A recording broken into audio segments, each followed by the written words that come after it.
ଏଡ଼େ ବଡ଼ ଠାକୁର ଏଡ଼େ ବଡ଼ ବଡ଼ ଆଖିରେ ଦୁଇ ହାତ ମେଲାଇ ସତୃଷ୍ଣ ନୟନରେ ଚାହିଁ ରହିଛନ୍ତି। କେତେବେଳେ ତାଙ୍କ ଭକ୍ତ ଆସିବ, ସେ ତାକୁ ଦେଖିବେ, ଆଲିଙ୍ଗନ କରିବେ, ଭଲ ମନ୍ଦ ବୁଝି ତାର ମନସ୍କାମନା ପୂରଣ କରିବେ। ଧନ୍ୟ ମହାବାହୁ, ଧନ୍ୟ ତୁମରି ଲୀଳା। ଆଜିର ଏହି ଡିସେମ୍ବର ମାସ 29 ତାରିଖ ଏପିସୋଡ଼ରେ ସେହି ମହାବିଷ୍ଣୁ ଶ୍ରୀ ଜଗନ୍ନାଥ ମହାପ୍ରଭୁଙ୍କର ଭକ୍ତମାନଙ୍କୁ ନେଇ ଏହି ଏପିସୋଡ଼। ଜୟ ଜଗନ୍ନାଥ, ନମସ୍କାର। ମୁଁ ତପନ ୟୁଟ୍ୟୁବ୍ ଚ୍ୟାନେଲ ତାର ଦର୍ଶକ ବନ୍ଧୁମାନଙ୍କୁ ଆଗତ ପ୍ରାୟ 2025 ମସିହା ନୂତନ ଇଂରାଜୀ ବର୍ଷର ହାର୍ଦ୍ଦିକ ଶୁଭେଚ୍ଛା ଓ ଅଭିନନ୍ଦନ ଜ୍ଞାପନ କରିବା ସହିତ ଆରମ୍ଭ କରୁଛି ଶ୍ରୀ ଜଗନ୍ନାଥ ଶ୍ରୀ ମହାବିଷ୍ଣୁ ଶ୍ରୀ ଜଗନ୍ନାଥଙ୍କ ଦ୍ୱିତୀୟ ଅଧ୍ୟାୟ। ଜଗନ୍ନାଥ ମହାପ୍ରଭୁଙ୍କୁ ନେଇ କେତେ କଥା, କେତେ କାହାଣୀ, କେତେ ସ୍ମୃତି ତ ପୁଣି କେତେ ଅନୁଭୂତି। କିଏ କହେ ସେ ଭାବର ଠାକୁର ତ ପୁଣି କିଏ ବଖାଣିଥାଏ ଜଗନ୍ନାଥଙ୍କୁ ନେଇ ନିଜର ଅଙ୍ଗଲିଭା ଅନୁଭବ। ଏସବୁ କଥା ଓ କାହାଣୀରେ ଭରି ରହିଥାଏ ଭକ୍ତଟିର ମନରେ ଜଗନ୍ନାଥିଆ ଭାବ। ଜଗନ୍ନାଥ ସ୍ୱୟଂ ମହାବିଷ୍ଣୁ।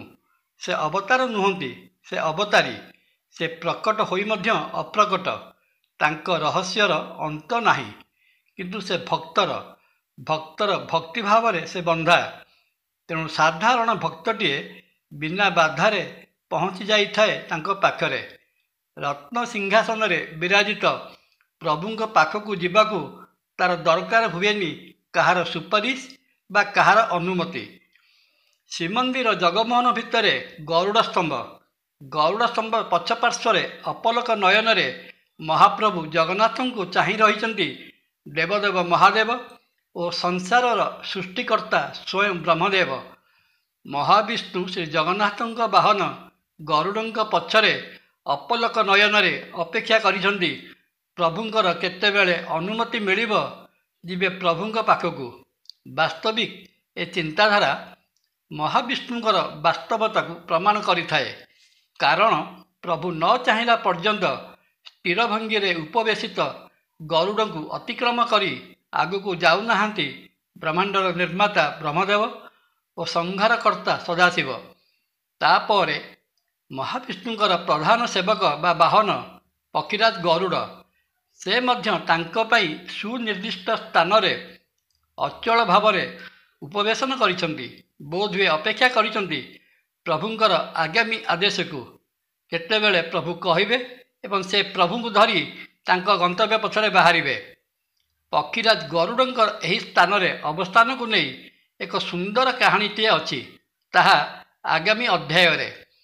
ଜଗନ୍ନାଥ ମହାପ୍ରଭୁଙ୍କର ଦର୍ଶନାର୍ଥୀ ଭକ୍ତଟିଏ ଗରୁଡ଼ ସ୍ତମ୍ଭ ଦେଇ ଆଗକୁ ଗଲା ପରେ ପ୍ରବେଶ ଦ୍ୱାର ମୁହଁରେ ଦଣ୍ଡାୟମାନ ଜାଗ୍ରତ ପ୍ରହରୀ ବିଷ୍ଣୁ ଅଂଶୀ ଜୟ ଓ ବିଜୟ।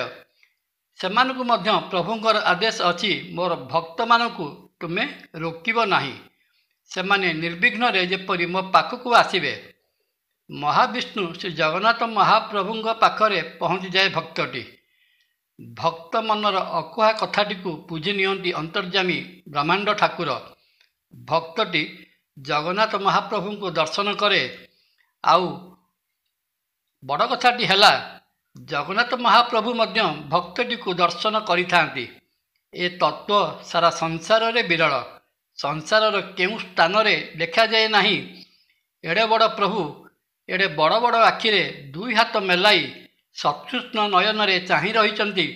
କେତେବେଳେ ତାଙ୍କ ଭକ୍ତ ଆସିବ, ସେ ତାଙ୍କୁ ଦେଖିବେ, ଆଲିଙ୍ଗନ କରିବେ, ଭଲ ମନ୍ଦ ବୁଝି ତାର ମନସ୍କାମନା ପୂରଣ କରିବେ। ଧନ୍ୟ ମହାବାହୁ, ଧନ୍ୟ ତୁମରି ଲୀଳା। ଆଜିର ଏହି ଡିସେମ୍ବର ମାସ 29 ତାରିଖର ଏପିସୋଡ଼ରେ ଏହି ଆଖ୍ୟାନଟି ସେହି ଭକ୍ତମାନଙ୍କୁ ଉତ୍ସର୍ଗ କରାଯାଇଛି, ଯେଉଁମାନେ କି ଆଜି ହଜାର ହଜାର ସଂଖ୍ୟାରେ ଶ୍ରୀମନ୍ଦିର ଚାରିଦ୍ୱାରରେ ଧାଡ଼ିରେ ଠିଆ ହୋଇ ଅପେକ୍ଷା କରିଛନ୍ତି କେତେବେଳେ ସେମାନଙ୍କର ପାଳି ପଡ଼ିବ ଏବଂ ସେମାନେ ଭିତରକୁ ଯାଇ ଜଗନ୍ନାଥ ମହାପ୍ରଭୁଙ୍କ ପାଖରେ ପହଞ୍ଚିବେ। ମାନେ କାହିଁ କେତେ ଦୂରରୁ ଧାଇଁ ଆସିଛନ୍ତି ମହାପ୍ରଭୁଙ୍କର ଦର୍ଶନ ଓ ସାନ୍ନିଧ୍ୟ ଲାଭ କରିବେ। ମନ ଭରି କଥା ହେବେ, ନିଜର ଦୁଃଖ ଜଣାଇବେ, जय जगन्नाथ। वीडियोटी भल लगिले लाइक कमेंट सब्सक्राइब और शेयर करने को अनुरोध। नमस्कार। तपन।